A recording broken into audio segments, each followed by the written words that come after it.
Good day, ladies and gentlemen. Welcome to another video na sasagot sa inyong mga G-Loan katanungan. At ngayon, nandito po tayo sa Macau. Yun, see?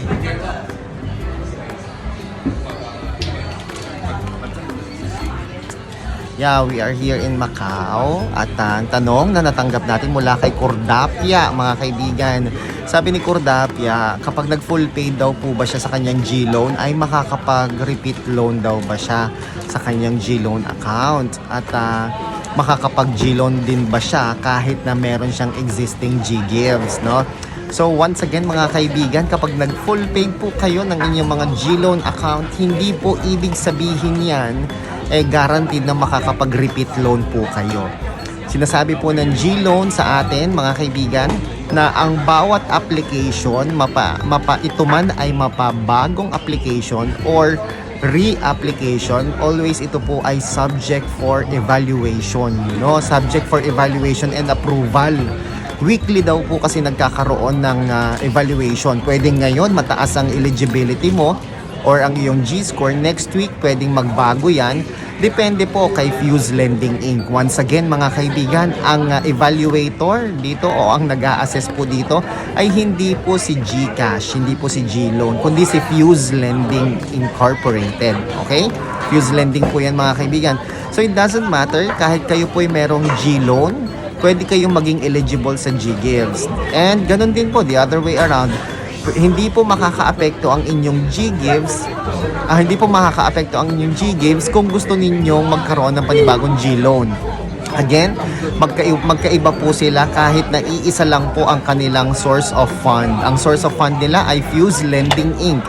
So mga kaibigan, kung may existing G-Loan kayo or may existing G-Gives kayo, pwede kayong maging eligible doon, alinman doon sa dalawang yon. Kasi katulad ko, ako po, meron akong existing G-Gives. Tapos nagkaroon ako ng offer mula naman sa G-Loan ng 10,000 pesos. Ganon din po yun. Nung time na meron akong G-Loan, nagkaroon din ako ng offer sa G-Gives. Depende po talaga sa eligibility na ibibigay sa inyo ni GCash or G-Loan. Okay? Ni Fuse Lending Inc. So weekly po yan. Weekly po ang evaluation. Kanina nga si Kuya Lando, hi Kuya Lando, nagtatanong siya sa akin, ano daw yung 25,000 na used up niya? 75,000 daw yung kanyang nagamit last time. Bakit daw? Naging 25,000 yung eligibility niya, 75 daw yung loan niya. Sabi ko sa kanya, Sir Lando, anong tawag na ito? Bumaba ang iyong credit limit from 75,000 down to 25,000. So kahit na may existing loan ka na 75,000, hindi na ino-honor yung limit na yon ni G-Loan. Okay? Ay ni G-Loan. G-Gives pala, ni G-Gives. So bumaba. So kahit mabayaran mo yung kalahati ng 75,000 mo, it will not affect your wala nang saysay pa kahit mag full payment ka pa or bawasan mo, kalahatiin mo yung iyong G-Gives. Kasi ang limit mo, bumaba na nga, 25,000 na. So kahit i-close mo yung account mo ngayon, pagka nag-open pa yan, 25,000 lang din yan kung sakali man, no? So ganun siya Kuya Lando. Weekly kasi nagkakaroon ng evaluation si Fuse Lending Inc. Kaya hindi mo siya pwedeng asahan, ha?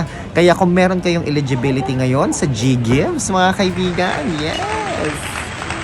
Pwede po kayong mag-apply ng cash conversion ng inyong G-Gives kung kailangan ninyo ng pera.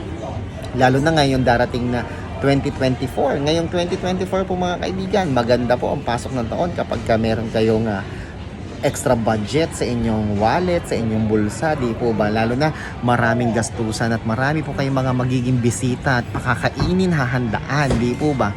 Kailangan po ninyo talaga ng extra pera. Lalo na kung na-short po yung padala sa inyo o kaya yung sahod po ninyo na-short po. Pwede nyo pong i-cash convert ang inyong mga G-Gives na matatagpuan sa inyong GCash app. Pindutin yung borrow. Diyan po sa may borrow, makikita po ninyo yung G-Gives. Tapos makikita nyo inyong eligibility. Magkano po yung available to spend ninyo na limit. Pwede po natin i-convert yan into cash. At paano? I-message nyo lang po ako dyan. Meron sa comment section sa baba. Nandyan nakapin yung aking direct link, personal direct link. nakapin po yan, no? Tapos i-message po ninyo ako para matulungan ko po kayo na i-convert natin ang inyong G-Gives into cash. Ako po si Chico. Enjoy the rest of the day and God bless po.